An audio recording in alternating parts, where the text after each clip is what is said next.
Welcome to BRK. This is Shweya Varma.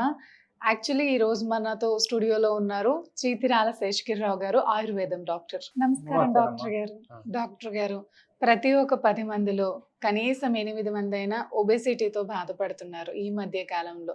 అసలు ఇలా ఎందుకు జరుగుతుంది? ఆయుర్వేదంలో దీనికి ట్రీట్మెంట్ ఉందంటారా? ఆయుర్వేదంలో ఉన్నాయి. మేధోహర విడంగాది లోహం అని ఒకటి ఉంది.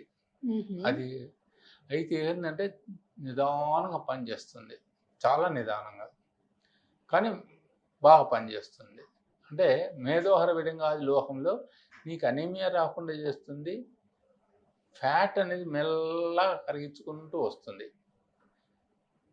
ఆ లోహం అనేది పడుతుంది కాబట్టి, లోహ భస్మం అనేది పడుతుంది కాబట్టి మనకు శరీరంలో అనీమియా లేకుండా, anaemia is also one of the causative factor for obesity. అయితే అందరూ ఒప్పుకోరు, అనీమియా రికవర్ అయితే తగ్గుతుంది అంట.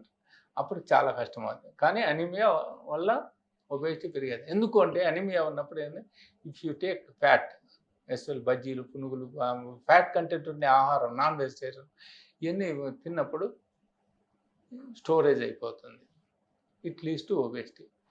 ఫ్యాటు, ప్రోటీన్స్ ఈ రెండు కంబైన్డ్లో మనం వాడినప్పుడు ఒబేసిటీ పెరుగుతుంది. ఇంకోటి ల్యాక్ ఆఫ్ ఫిజికల్ ఎక్సర్సైజ్. మీరు తినే ఆహారాన్ని బేస్ చేసుకుని దాని తగినట్టు ఫిజికల్ ఎక్సర్సైజ్ ఉండాలి శరీరానికి. అది నడక కావచ్చు, స్విమ్మింగ్ కావచ్చు, ఆడవాళ్ళైతే తాడాట ఏదో ఊరుతారు కదమ్మా, అది అయినా ఉండొచ్చు. ఏదో ఒక ఎక్సర్సైజ్, ఫిజికల్ ఎక్సర్సైజ్. అంటే ఒంటికి చాలా చెమట పట్టాలి. అర్ధబలము, అంగబలము అని లెక్క ఉంటుంది. అర్ధబలం అంటే మీ శరీరానికి తగినట్టు ఎంతవరకు చెమట బాగా, ఇప్పుడు జిమ్స్లో చేస్తారు చూడండి, చెమటలు దిగ్గారిపోతుంది. అది అది అంగబలాన్ని మించి చేస్తారు. అందుకని జిమ్స్లో చనిపోయే వాళ్ళు ఎక్కువ ఫిజికల్ ఎక్సర్సైజ్. ఎందుకంటే ఎక్స్ట్రీమ్ స్ట్రెస్ ఉంటుంది, నేను చెయ్యాలని. అలా కాకుండా మన శరీరానికి కావాల్సినంత మినిమం తిండి, మినిమం ఎక్సర్సైజ్ ఉంటే ఫ్యాట్ అనేది అక్యుములేషన్ రాదు. అయితే ఫ్యాట్ అనేది తగ్గించుకోవాలి. ఇప్పుడు ప్రతి చోట, ప్రతి ఇంటిలో, ప్రతి చోట ఫ్యాట్ లేకుండా డైట్ అనేది ఎక్కడా లేదు. మీకు చెప్తాను, నాకైనా అంతే, అది నాకు వర్తిస్తుంది. ఫ్యాట్ అందువల్ల ఏమవుతుంది, ఫ్యాట్ని మనం ఎంతవరకు తినగలము, ఎంతవరకు జీర్ణం చేసుకోగలము అనేది జీర్ణశక్తిని అనుసరించి తినాలి. అది ఫ్యాట్ అనేది మెయిన్. ప్రోటీన్ అవసరం. It builds up the muscles. అది అవసరం. ఫ్యాట్ అనేది అవసరం లేదు, అవసరం మేరకే తీసుకోవాలి. స్వీట్ అనేది ఒబేసిటీ. స్వీట్స్ వచ్చి తీసుకున్నప్పుడు ఏమో స్వీట్స్ కంటైన్స్ మోర్ కార్బోహైడ్రేట్. ఆ కార్బోహైడ్రేట్స్ అన్ని దే కన్వర్ట్స్ ఇంటూ ఫ్యాట్ కింద మారి, అమైనో యాసిడ్స్ కింద మారి, అట్లా స్వీట్స్ కార్బోహైడ్రేట్స్ కింద మారి లివర్లో స్టోరేజ్ మళ్ళీ ఒబేసిటీ కింద మారుతుంది. అందువల్ల ఈ రెండు మోర్ డేంజరస్, స్వీటు, ఫ్యాట్. వాటిని లిమిటెడ్గా తీసుకుంటే పర్లేదు. ఇందాక నేను మీకు చెప్పాను, ఏది రసన అంటే నాలుక అనేది మనం దానికి ఎక్కువ పని పెడితే చెడే వస్తుంది, అది తక్కువ పెడితే మంచిగా ఉంటాం. అది మెయిన్. అంటే డే టైంలో అసలు ఏం తినాలి, ఏం తినకూడదు డాక్టర్ గారు? అంటే జీవన శైలి ఎప్పుడు అది ఒక్కొక్కరు ఇండివిజువాలిటీ ఒక్కొక్కరికి ఉంటుందమ్మా. అందరికీ ఒకటే యూనిఫామ్ పాలసీ ఉండదు. ఎందుకంటే మీ జీవన శైలి వేరు, నా జీవన శైలి, మీ శరీర తత్వం వేరు, నా శరీరం. ఇప్పుడు నేనే మీకు ఉన్నారు, మీరు తగ్గాలమ్మా అని చెప్పి నేను మీకు నీళ్ళు ఇస్తాను, ఇంకొక వద్దు అట్లా కాదమ్మా ఇట్లా చేసుకోమంటాం. జీవన శైలిని బట్టి ఉంటుంది, మనం చేసే వృత్తిని బట్టి ఉంటుంది.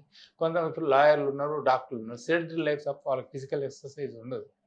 ఫిజికల్ ఎక్సర్సైజ్ కావాలన్నప్పుడు ఫిజికల్ ఎక్సర్సైజ్ ఉన్న వాళ్ళకు చూడండి, ఫిజికల్ ఎక్సర్సైజ్ ఉన్న వాళ్ళకి ఎవ్వరు కూడా వాళ్ళు ఎన్న తిన్నా ఏముండదు.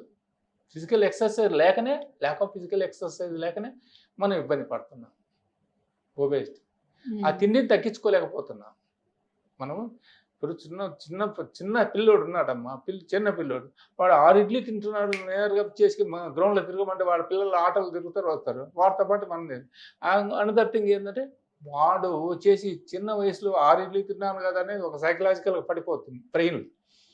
పెద్ద అయిన తర్వాత కూడా వాడి మంచి సెడెంటరీ లైఫ్ వచ్చినా కూడా 6 ఇడ్లీ తింటేనే వాడికి తృప్తి వస్తుంది. అప్పుడు ఎనర్జీ ఉండదు, ఎనర్జీ యూటిలైజ్ కాదు. ఆ ఎనర్జీగా యూటిలైజ్ కానప్పుడు ఏమవుతుంది, వాడికి ఒబేసిటీ వస్తుంది. ప్రొవైడెడ్ దట్ ఇంకొకటి మ్యారేజ్ అయిన తర్వాత హ్యాపీనెస్ ఉంటుంది. Happiness leads to eating of more.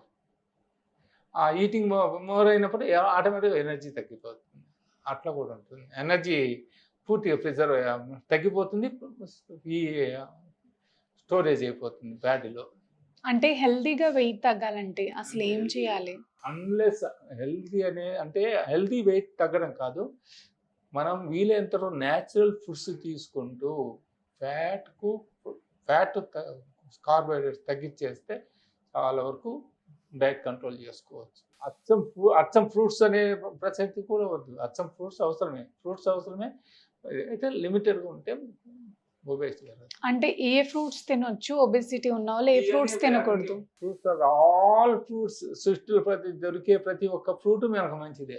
అంటే బనానా, సపోటా తింటే అన్ని లావ్ limited, అవుతారు limited, అని అంటారు. లిమిటెడ్. ఆడ డాష్ పెట్టి లిమిటెడ్ అని పెట్టుకోవాలి. అంటే ఏది ఎంత తీసుకోవాలో అంతే అంతే తీసుకోవాలి. అండ్ డాక్టర్ గారు, ఆవకాడో గురించి ఒకటి నేను విన్నాను. ఆవకాడో గురించి నేను ఒకటి విన్నాను. ఆవకాడో అనేది వెరీ గుడ్ ఫ్యాట్ అని. అవకాడో ఫ్రూట్ అయినా ఇంకోటైనా నీ శరీరంలో నువ్వు తింటూ ఉన్నావు, నాకు తగ్గించు అని చెప్పి తగ్గిదమ్మా. నా పని నేను చేసుకుంటా, నీ పని నువ్వు చెయ్యి అంటే చెయ్యి. ఇది తగ్గించాల్సిందే. మీకు చిన్న ఉదాహరణ చెప్తున్నాను. శరీరంలో చెప్పాలంటే ఒక బ్యాంక్ బ్యాలెన్స్ లాంటిది. ఫర్ ఎగ్జాంపుల్, ఈరోజు మీరు 10 రూపాయలు వేశారు బ్యాంకులో, అలా నెలకు 10 రూపాయల చొప్పున ఎంత వస్తుంది? నెలకు 10 రూపాయలు వేస్తే 120 రూపాయలు వస్తుంది. రోజుకు 10 రూపాయలు, రోజుకు 10 రూపాయలు, 300. అదే 300 ఇంటూ 12 సంవత్సరానికి ఎంత అయింది? 33,600.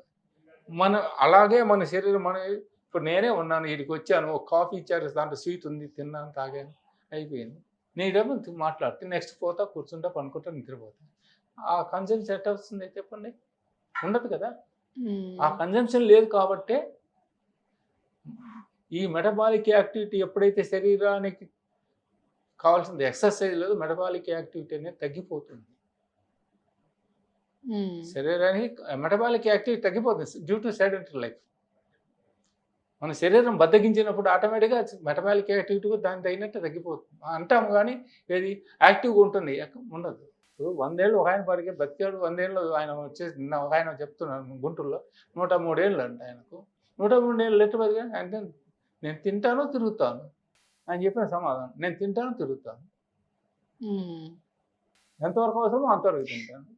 ఇంకా ఇప్పుడున్న జనరేషన్ ఎట్లా ఉంది? ఇప్పుడు పరిస్థితి ఆడిపోతే బజ్జరు, ఈడబిగారు, పిగ్గరు ఇట్లాంటివి ఉన్నాయి, కానీ ఇంకోటి లేదు కదా సమస్య.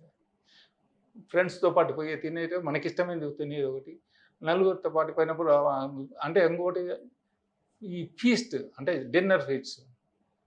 ఈ డిన్నర్ ఫీస్ట్లలో అంతా ఎక్కువ కార్బోహైడ్రేట్, ఫ్యాట్ తప్ప ఏం లేదు. మనం అంతవరకు గమనించండి. మీరు ఫీస్ట్ పోతారు, వాళ్ళు వచ్చేసి ఏది కీరా దోశ పెడతారు, ఏది కీరా దోశ ముక్కలు పెడతారు, క్యారెట్ ముక్కలు పెడతారు, పైనాపిల్ ముక్కలు పెడతారు. ఆ పైనాపిల్ ముక్కలన్నీ ఏం ఖర్చుకోవు, ఇక్కడ ఉన్న అన్ని గిలావులన్నీ అయిపోతాయి. మీరు గమనించలేదు? People are very eager to eat pulao and fat and carbohydrate diet rather than natural food. అది సమస్య అవుతుంది. ఎక్సర్సైజ్ అనేది తప్పదు. అది పుట్టిన బిడ్డ దగ్గర నుంచి చనిపోయేంత వరకు నాకు ఈ ఎక్సర్సైజ్ ఏదో ఒకటి ఉండాలి. మన అవసరాలు ఏంటంటే మనం సెలెక్ట్ చేసుకోవాలి. అది సెలెక్ట్ చేసుకొని దాన్ని జీవితకాలం నడిపించాల్సింది. ప్రాణం అనేది ఎప్పుడైనా పోయేదే, ఇన్ఎవిటబుల్.